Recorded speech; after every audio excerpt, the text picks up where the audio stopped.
Technology part 3 bits. Part 3 అండి. Already 20 bits part 1 and part 2లో complete చేసేసాను. ఇది part 3. Consider the following pairs of cyber crimes. Cyber crimes ఇప్పుడు రీసెంట్గా evolve అవుతున్న topic. So the most important topic కూడా ఒకసారి చూసుకోండి. ఈవెన్ మన సిలబస్ కాపీలో ఉంది, both for group 2 and group 1. Okay. Trojan horses. Trojan horses మనం ఆల్రెడీ వినుంటాం. మన స్టూడెంట్ లైఫ్లో ఉన్నప్పుడు when we were small childrens like 8th class 7th క్లాస్లో ట్రోజన్ స్టోరీస్ ఉన్నాయి. అంటే ఒక దొంగ హార్స్ని లోపలికి పంపించి రియల్గా నమ్మించారు, అది రియల్ అయిన హార్స్ అన్నట్టు. Not real horse in the sense అది ఓన్లీ హార్స్ లాగానే అని, బట్ దాని లోపల సోల్జర్స్ ఉన్నారని నో వన్ నోస్. అలా malware that disguise themselves as a legitimate program, అంటే ట్రూ నిజమైనది, to deceive user into installing them. Correct. Denial of సర్వీస్ని డినేల్ చేయడం అంటే ఎలా? నంబర్ ఆఫ్ పీపుల్ ఒకేసారి ఆ సర్వర్ మీద పడడం వల్ల యాక్చువల్లీ ద పర్సన్ ఎవరైతే ఆ సర్వర్ని యూజ్ చేయాలనుకుంటున్నాడో ఆ అబ్బాయికి నిజంగా యాక్సెస్ లేకపోవడం, ఆర్ దాన్ని making a computer network unable to its intended user by deliberate flooding it. కావాలని ఈ సర్వర్ని అందరు యూజ్ చేయండి, బ్లాక్ చేసేద్దాం, దాన్ని డినేల్ ఆఫ్ సర్వీస్ అంటారు. 0 డే వల్నరబిలిటీ. జీరో. యాక్చువల్లీ మిస్టేక్లు ఏమీ లేవు, యాక్చువల్లీ నేనే క్రియేట్ చేస్తాను ఆ సాఫ్ట్వేర్, బట్ నేను చూస్తున్నా even I can't rectify what is the mistake అన్నట్టు. సో జీరో వల్నరబిలిటీస్ ఉన్నాయి అనేదాన్ని. Unrectified flaws in machine operating system or software which can be exploited by hacker who is aware of it. Only hackers తెలుసు ఏముంది దాంట్లో loophole అని. Loophole in sense ఆయనే హ్యాకరే చేసి ఉంటాడు, బట్ మనం ఆ క్రియేట్ చేసిన పర్సనే చూస్తే we can't find any mistakes. So ఇది సైబర్ క్రైమ్స్. ఇంకా చూసుకోండి, ఫిషింగ్ అంటే ఏంటి, మాల్వేర్ అంటే ఏంటి, బగ్ అంటే ఏంటి, వైరస్ అంటే ఏంటి, ఈ టాపిక్స్ మీద అంతా ఒక ఐడియా వస్తాయి. బికాజ్ ఇవి బిట్స్ కాబట్టి, ఆబ్జెక్టివ్ కాబట్టి, జస్ట్ మనకి ఐడియా ఉంటే చాలు. So answer is all the above. Content. Recently around 40 million health records were comprised through all India ransomware. Okay. All India medical సిస్టంలో వచ్చింది. ఒకప్పుడు ఏదో ముంబై మెట్రోని కూడా చేశారు అన్నారు. ఈవెన్ మహారాష్ట్రలో ఒక portal, online portal, that is నగరపాలిక అనుకుంటున్నా, వేర్ ఆ టౌన్కి సంబంధించిన పీపుల్ బయోడేటా మొత్తం ఉంటుంది, దాన్ని హ్యాక్ చేశారు hackers. So important. Ransomware, where something they are asking, గుర్తుపెట్టుకోండి ఇలా, ransomware. So computer data hijacks, computer data demands payment. So ransomware, something we needed అని. ట్రోజన్ చెప్పాను కదండి, హార్స్ని హార్స్ అనుకుంటే ట్రోజన్ హార్స్ అంటున్నారు అంటే ఆ హార్స్ రియలిస్టిక్గా ఉంటుంది కానీ but it's not real. Clickjacking, మనం ఏమైనా క్లిక్ చేయడం వల్ల ఏదేదో మన డీటెయిల్స్ అన్నీ పంపించేసేయడం. ఈవెన్ ఈ మధ్య బ్లూ బగ్గింగ్, బ్లూ సర్ఫింగ్ అని వస్తుంది. బ్లూ అంటే ఏంటంటే బ్లూటూత్. ఈవెన్ ఇప్పుడు మొత్తం మన యాక్సెస్ మొత్తం బ్లూటూత్కి కనెక్ట్ చేస్తున్నాం. సో దాంట్లో వైరస్ వేసేసారనుకో, బ్లూ వైరస్ ఆర్ బగ్ వేసేయడం వల్ల ఏమవుతుంది, ఆటోమేటిక్గా యాక్సెస్ వాళ్ళే బ్లూటూత్ ద్వారా యాక్సెస్ చేసేసుకుంటున్నారు. Denial of service, making a computer or network unable to its intended users. This is what I said. Man in middle attack, ఒక 2 people ట్రాన్సాక్షన్ మధ్యలో ఒక సమ్ ఇంటర్ఫరెన్స్ క్రియేట్ చేయడం. Message between 2 parties are intercepted during transit. Actual నీ message మధ్యలో ఒక middle person attack అయ్యి ఏం జరుగుతుంది అని చూడడం. Cryptojacking, victims computer and resource are used for mining cryptocurrency. 0 day vulnerability. This is what I have told. So ఇవన్నీ ఒక్కసారి చూసుకోండి. సైబర్ క్రైమ్స్ అంటే ఏంటి, ఏ టైప్ ఆఫ్ సైబర్ క్రైమ్స్ ఉన్నాయి, మామూలు కంప్యూటర్ని హ్యాక్ చేయడం కాకుండా ఈ మధ్య బ్లూటూత్ని కూడా హ్యాక్ చేస్తున్నారు. ఓకే. ఇంకా వైఫైని కూడా హ్యాక్ చేస్తున్నారు. మన వైఫై పాస్వర్డ్ కనెక్ట్ చేసి ఆ వైఫైలో ఉన్న డేటాని అంతా తీసుకుంటున్నారు. So different type of hacking systems evolve అవుతున్నారు. మొత్తం చాలా మీరేం సైంటిఫిక్గా పోవాల్సిన అవసరం లేదు, but you should have an idea. The launch of first sounding rocket. మనం 1963లో మనది ఇస్రో అనేది ఫామ్ అయ్యింది. ఇస్రోకి అంటే ముందు దాని నేమ్ వాజ్ సంథింగ్ 1963లో వచ్చినప్పుడు. 1969లో actually its name was renamed to ISRO. 1963లో దాని పేరు ఏంటో చెప్పండి. First sounding rocket. Actually sounding rocket అంటే ఏంటి, జస్ట్ దీస్ రాకెట్స్ మరీ శాటిలైట్స్ లాగా కాదు, జస్ట్ మన అట్మాస్ఫియర్లో సమ్ అబౌవ్ 100 కిలోమీటర్స్ పైకి వెళ్ళి ఓన్లీ అట్మాస్ఫియర్లో ఉన్న ఎక్స్రేస్ కానీ సమ్ ఆల్ నాట్ ఎక్స్రేస్, మన అట్మాస్ఫియర్లో ఉన్న వెదర్ ఫెనామినన్స్ అట్మాస్ఫియర్ని అంతా డేటా కలెక్ట్ చేసుకునే దాన్ని సౌండింగ్ రాకెట్స్ అంటారు. One of the best example is first మనం లాంచ్ చేసిన rocket Rohini, that is sounding rocket. So first ఎప్పుడు మనం లాంచ్ చేసినారు అంటే 25 నవంబర్ 1963 తుంబా నియర్ తిరువనంతపురం కేరళలో అక్కడ నుంచి లాంచ్ చేశాము అని. సో మనకి ఇప్పుడు ఎన్ని సౌండింగ్ రాకెట్స్ ఉన్నాయి అంటే 3 సౌండింగ్ రాకెట్స్ ఉన్నాయి. అట్మాస్ఫియర్ డేటా కలెక్ట్ చేసుకునే దాన్ని సౌండింగ్ రాకెట్స్ అంటారు. or 1 or 2 stage solid propellant rockets used for probing upper atmosphere regions. This is what I have told. For space research, they also serve as easily affordable platform to test prove prototype system of new component subsystem intended for use in launch vehicle. With the establishment of Thumba Equatorial Rocket Launching Station 1963 at Thumba, a location close to magnetic equator. చాలామందికి doubt అన్ని places ఉండగా కేరళనే why they choose అంటే because magnetic equator అక్కడ ఈక్వేటర్కు దగ్గరగా ఉంది అని. And few people may ask ఇంకా దగ్గరుండే తమిళనాడు కదా అని, but some scientific reasons are there why they have chosen Kerala. And దాంట్లో ఒక రీజన్ ఈక్వేటర్కి దగ్గర and something magnetic equator some exist. ఒకసారి మీరు ఇన్ డెప్త్ అనాలిసిస్ చేసి చూడండి if you have enough time. First sounding rocket 1963 21st November. This is what I have told. 23rd question. Consider the following statement with reference to Aditya L1 mission. The most important mission మనం చూసుకోవాల్సింది చాలా important అండి. గగన్యాన్, చంద్రయాన్ 1, 2, 3 చూసుకుంటే best. Difference ఏంటి అని. Aditya L1, Shukrayaan, Pratyush machine కూడా వస్తుంది. Pratyush and ప్రత్యూ అనేది టెలిస్కోప్కి సంబంధించి ఒకసారి చూడండి. Gaganyaan, Chandrayaan, Aditya L1, even if possible AstroSat అంటే ఏంటి, ఇవన్నీ చూస్తే జస్ట్ ఒక ఐడియా వస్తుంది. నాట్ కంప్లీట్గా ఈ బిట్సే అడుగుతారు అని 100% ఎవరు డ్యామ్ షూర్ చెప్పలేరు. బట్ ఉన్నవన్నీ చూసేసుకున్నారనుకో ఇంకెక్కడి నుంచి అడుగుతాడు, ఇక్కడ నుంచి వస్తుంది. Mangalyaan mission. So Aditya L1 mission రీసెంట్గా 2023లో అంతా అయిపోయి 2024లో లాంచ్ చేశారు కాబట్టి it was launched using polar satellite launch vehicle PSLV XL. PSLVలో డిఫరెంట్ టైప్ ఆఫ్ వేరియంట్స్ ఉంటాయండి. C18, C28, C88, XL అలా. సో XL అనే ఒక డిఫరెంట్ వేరియంట్ PSLVలోనే, దాన్ని XL అని కొన్ని ఫీచర్స్ యాడ్ చేయడం వల్ల XL అని అన్నారు. It carries 7 payloads. కన్ఫ్యూజ్ చేయడానికి అడగచ్చు 3 పేలోడ్స్ 4 పేలోడ్స్. ఆ 7 పేలోడ్స్ ఏంటో కూడా ఒకసారి చూడండి. To observe the sun's photosphere, chromosphere and corona and sun's layer కూడా ఒకసారి చూడండి. ఆల్రెడీ నేను ఇది మొత్తం నా వీడియోస్లో ఆల్రెడీ డిస్కస్ చేశాను. వన్స్ ఇఫ్ యూ వాంట్ చూడండి, ఇవి just bits discussion. So all the both 1 and 2 are correct. The objective of Aditya L1 mission to study the sun's corona, chromosphere and photosphere. It will study the particle flux. అదే flux అంటే ఇలా jump అవుతుంటాయి, fluctuation అవుతుంది, flux అవుతుంది అని. Sun PSLV XL variant నుంచి తీసుకుంటున్నాం. Tracking earth direct storm, దీనివల్ల అర్త్కి ఏమవుతుంది, ఎప్పుడు ఎలా వస్తుంది, ఆ స్ట్రామ్స్ ఎంత హెవియర్గా వస్తున్నాయి అవన్నీ తెలుసుకోవడానికి వ్యూసి. It carries 7 payloads as I said. And next ఇంకోసారి మిస్సైల్స్, మనకు డిఫెన్స్ కూడా ఉందండి. డిఫెన్స్ DRDO అని అడిగాడు, ఒకసారి చూడండి సిలబస్లో. సో డిఫెన్స్ అంటే ఇంకా మొత్తం మ్యాక్సిమం అన్నీ కవర్ అయిపోతాయి. డిఫెన్స్ ఎక్సర్సైజెస్ కూడా వస్తాయి, అది కూడా డిఫెన్స్. మ్యారిటైమ్ డిఫెన్సెస్ ఇంకా important.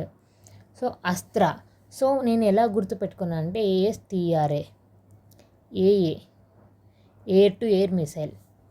So Astra a beyond visual range air to air missile. Maybe అడగచ్చు Astra is what type of missile, air to ఎయిరా, air to surface, surface to ఎయిరా అని. So Astra is air to air missile. So a range అంటే medium range, ఇంకా ఎయిర్లో పోతుందంటే medium range.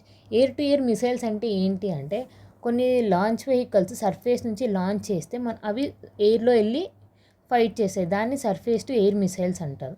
Air to air missiles అంటే something దాన్ని మనం ఎయిర్లో తీసుకెళ్తే with some helicopter or with some plane మనం తీసుకొని దాన్ని అటాచ్ చేస్తే ఇంకో వెహికల్ ఏమన్నా something which is going to hit our India or hit our vehicle anything, దాన్ని ఎయిర్లోనే డిఫెన్స్ చేసిన దాన్ని ఎయిర్ టు ఎయిర్ అంటారు. So maximum Hindustan aeronautical limited maximum projects తీసుకుంటుంది, కానీ అస్త్రా మాత్రం Bharat dynamic limited. So air to ఎయిర్కి బి అని గుర్తుపెట్టుకోండి, Bharat dynamic limited. Astra is beyond visual range. Beyond visual range అంటే ఏంటి అంటే, ఒక్కసారి మనం ఆ టార్గెట్ని వదిలేసిన తర్వాత అసలు అది ఎంత స్పీడ్గా కనిపిస్తా అంటే we can't even see that. Beyond visual range missile design to be mounted on fighter aircraft. చెప్పాను కదండి, ఫైటర్ ఎయిర్ క్రాఫ్ట్కి మనం అటాచ్ చేసి పంపిస్తే అస్త్రంలాగా యూజ్ అవుతుంది. It is indigenously developed by డిఆర్డిఓనే మనం మిసైల్స్ని ఏదైనా మ్యానుఫ్యాక్చర్ చేసే ఏజెన్సీ ఏదంటే డిఆర్డిఓ. దాన్ని కూడా ఇంకా గైడ్ అంటే దాంతో హెల్ప్ తీసుకుంటూ చేసేది BDL, Hindustan aeronautical limited etcetera. The missile is design to engage highly manoeuvring supersonic aircrafts. అక్కడ ఎయిర్ క్రాఫ్ట్ని డిస్ట్రాయ్ చేయడానికి. It is the best in class of weapons air to air missile category. ఇవన్నీ ఒకసారి చూసుకోండి. Su-30MK అంటే ఏంటి, aircraft a country నుంచి వీ హ్యావ్ టేకెన్ అని. 25th, which of the following statement is correct with reference to ramjet and scramjet. ఇవన్నీ different type of engines అండి. Jet, ramjet అంటే ఏంటి, స్క్రామ్జెట్ అంటే ఏంటి, సూపర్ సోనిక్ లెవెల్ అంటే ఏంటి, సబ్ సోనిక్ లెవెల్ అంటే ఏంటి, స్పీడ్ ఆఫ్ ద సౌండ్ ఎంత ఉంటుందో దాన్ని మ్యాక్తో వీల్ మెజర్. ఆ Mach 1, Mach 2, Mach 3, Mach 4 the greatest స్పీడ్స్ని, వాటిని ఆ స్పీడ్లో పోయేదాన్నే మ్యాక్ స్పీడ్స్, సౌండింగ్ స్పీడ్స్ అంటాం, సూపర్ సోనిక్ స్పీడ్స్ అంటాం.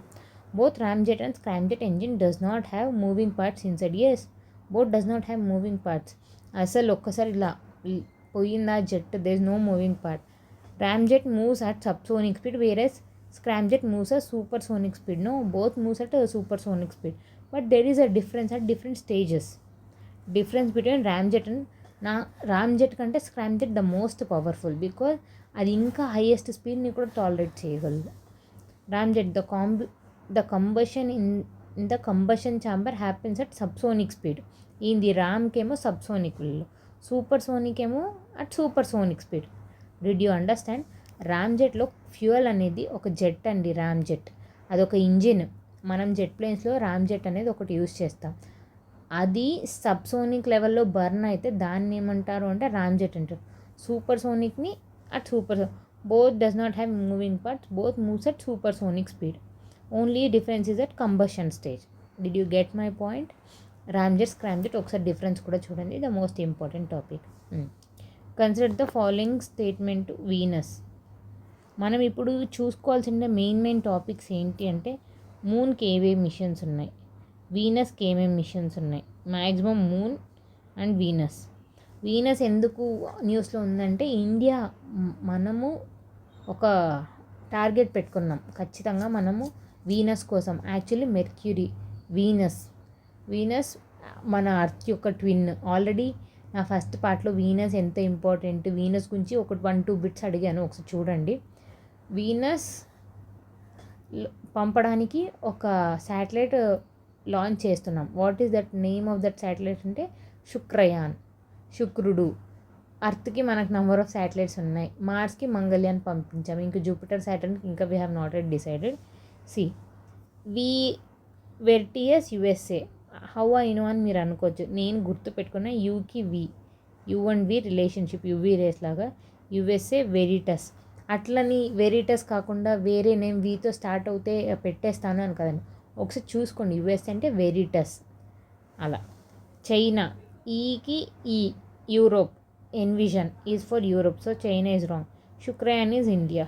సో ఆబ్వియస్లీ కరెక్ట్ ఆన్సర్ ఏముంటుంది? 1 and 3. ISRO Venus mission to be launched by 2031. ఇది కూడా ఒక బిట్టే అండి. చాలామంది 2030నే గుర్తుపెట్టుకుంటారు.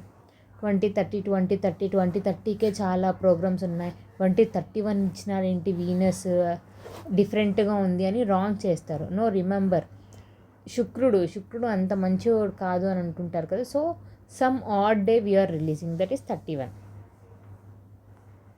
Will be an orbiter mission. Orbiter అంటే ఆర్బిట్ చుట్టూ ఇట్లా తిరిగేదాన్ని ఆర్బిటర్ మిషన్ అంటారు. ల్యాండర్ మిషన్ అంటే దాని మీద పోయి ల్యాండ్ అయ్యేదాన్ని ల్యాండర్ మిషన్.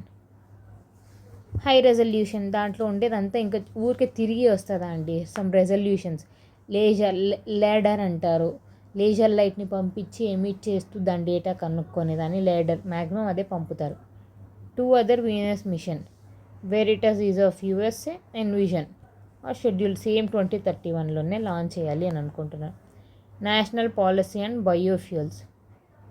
బయోఫ్యూయల్స్ అంటే ఏంటండి? బయో అంటే సమ్ లివింగ్ ఆర్గానిజమ్స్ నుంచి తీసే fuels, either from plants or food, non food items also. Some living organism. Bio అంటే లివింగ్, ఆ లివింగ్ ఆర్గానిజం నుంచి ఫ్యూయల్స్ చేస్తున్నాం. It is notified by the ministry of new and renewable energy. One thing remember, biofuels మనం అనుకోవచ్చు even biofuels waste అనేది generate అవుతూనే ఉంటుంది, food అనేది జనరేట్ అవుతూనే ఉంటుంది, లివింగ్ ఆర్గానిజమ్స్ అనేవి వస్తూనే ఉంటాయి. So biofuels is a renewable energy, so it comes under ministry of new and renewable energy అనుకుంటున్నాను. But these biofuels what we are extracting is not used for electricity, దానిలో కోసం కాదు, as a fuel. Biodiesel, bio alcohol దానికి ఎక్కువ use చేస్తాం కాబట్టి దేని కిందకు వస్తుంది? Ministry of petroleum and natural gas. So first statement is wrong. It was notified in the year 2022. Renewable energy గురించి ఇప్పుడే కాన్సన్ట్రేట్ చేస్తున్నారు. మేబీ 2 years బ్యాకే వచ్చింది కదా, 2018 నుంచే వీ ప్లాన్డ్. ఇది చూసింటారు E20 అంటే 5%. ఈ 5% ఎథనాల్ 5% ఖచ్చితంగా బ్లెండ్ అయి ఉండాలి పెట్రోల్తో. E20. So if you have any doubt search E20 అంటే ఏంటి, E20 UPSC అని టైప్ చేయండి, క్లియర్ డేటా వచ్చేస్తుంది. It is aimed to achieve a 25% blending of biofuels with in 2025. I think no, 2030కి actually we have taken target. 2030కి 20% ఉండాలి అని target తీసుకున్నాం. But later what we realize this, no, మనం ఇంకా ఫాస్ట్గానే అచీవ్ చేయగలము అని 20% by 2025. Let's see. The Ministry of Petroleum and the Ministry of Petrol and Gas notified National Biofuel Policy 2018. 2 categories అండి మనకు ఉండేది. First generation based and advanced. Second we have 3 stages. First generation bioethanol and biofuel. Advanced biofuels, the components include second. Okay, categories are into two 1 and 2. One is first, one is basic, another is advanced. Basic అంటే ఏంటి అంటే bioethanol and biodiesel first generation. ఈ second and third generation advanced, because we are using it from waste నుంచి use చేస్తున్నాం, algae నుంచి use చేస్తున్నాం కాబట్టి it is advanced biofuel. Understand?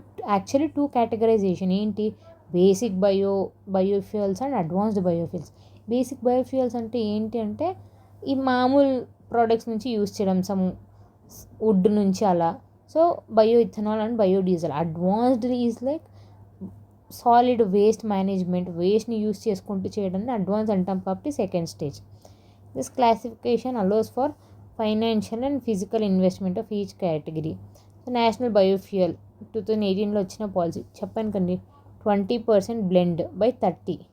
E20 అని కూడా అడగచ్చు, ఎథనాల్ బై 20. సో E20 అనే మనం ఎప్పుడు అనుకున్నాము, యాక్చువల్లీ 2030కి అనుకున్నాం.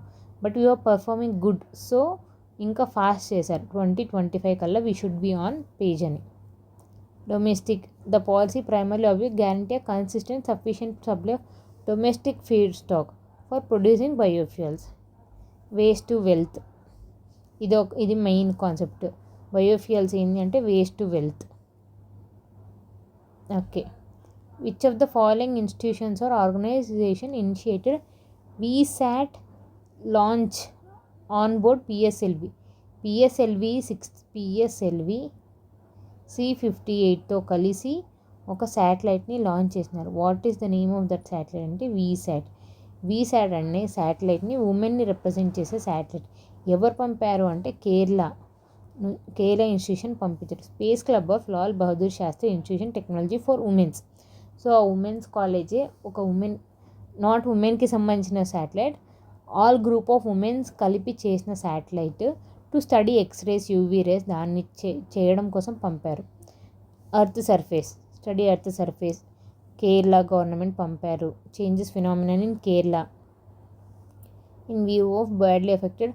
ఎందుకు పంపారు అంటే 2018లో వాళ్ళకు వచ్చిన ఫ్లడ్స్కి మనం కూడా ఇంకా ఆల్టర్నేట్గా మిటిగేషన్ స్ట్రాటజీ ప్రిపేర్డ్నెస్ ఉండాలి కాబట్టి ముందే పంపారు.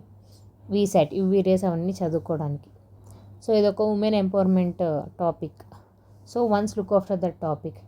Which of the following has taken a significant step towards fostering innovation signing memorandum of understanding energy renewable energy సెక్టర్లో మెమొరాండమ్ ఆఫ్ అండర్స్టాండింగ్ ఏ ఇన్స్టిట్యూషన్తో జరిగింది. This is not that much important, but ఒకసారి చూసుకోండి ఇలాంటి questions కూడా అడుగుతారా అని. Indian renewable energy development. ప్రతి topic గుర్తుండాలి అని లేదు, బట్ ఆ 75లో at least 60 marks should be our target. 75 only తెచ్చుకోలేరు అని కూడా నేను చెప్పలేను, తెస్తారు అని కూడా ఐ కాంట్ సే, బట్ ఉన్న టైం కాన్స్టెంట్లో only this is possible. So మీరు ఒకసారి చూసుకుంటారేమో చూడండి. రిన్యూబుల్ ఎనర్జీ సెక్టర్లో మెమొరాండమ్ ఆఫ్ అండర్స్టాండింగ్ ఎవరితో జరిగింది అంటే Indian renewable energy development IREDA. Conclave జరిగినందుకు startup ecosystem Bhubaneswar. CDAC centre of development of advance computing comes under. ఇది ఒక ఇంపార్టెంట్ ఏజెన్సీ అండి. Agency in the sense some organisation. ఇది సైబర్ సెక్యూరిటీ, కంప్యూటర్కి సంబంధించిన ప్రాబ్లమ్స్. కంప్యూటర్ అంటే మన చిన్న కంప్యూటర్ ప్రాబ్లమ్స్ కాదు, లార్జ్ గవర్నమెంట్ సెక్టర్లో ఉన్న ప్రాబ్లమ్స్ కానీ సమ్ అటాక్స్ కానీ ఇదే మేనేజ్ చేస్తుంటుంది. Ministry of science and technology కిందకు వస్తుంది. హెడ్ క్వార్టర్స్ ఎక్కడుంది అంటే Pune. So important organisation Pune. చాలామంది ముంబై అంటే ముంబై, ఢిల్లీ అంటే ఢిల్లీ అని అనుకుంటారు. So CDAC is at Pune. 1988. Carrying research and development, IT electronic associated, ministry of science and technology, ministry of electronic and information technology. I'm really mistaken. C1 CDAC comes under ministry of electronic and technology. Science and technology అనేది maybe it's larger కదా. CDAC is directly related to computers in the sense ఇలా research purpose కాబట్టి. So it is electronic and information technology. Was a result of denial of important super computers by USA. ఇక్కడ ఇంకో the most important topic, మన super కంప్యూటర్స్ని name ఏమంటారంటే పరం సిద్ధి, పరం యోగి, some different పరమ్స్ ఉన్నాయి మనకు super computer. Artificial intelligence based super computer పేరు ఏంటి అంటే Airavat. Remember this name, the most important topic. దాంట్లో ఇది ఇంపార్టెంటో లేదో నాకు తెలియదు కానీ CDAC comes under which ministry, but Airavat India's artificial intelligence based super computer ఏది అంటే మీ మైండ్లో ఆటోమేటిక్గా స్ట్రైక్ అయిపోవాలి ఐరావత్. అండ్ ఈవెన్ రీసెంట్గా లాంగ్వేజ్ మాడ్యూల్స్ చాలా వచ్చాయి. Hanuman, ChatGPT, board, Gemini. So అవన్నీ కూడా ఒకసారి చూసుకోండి.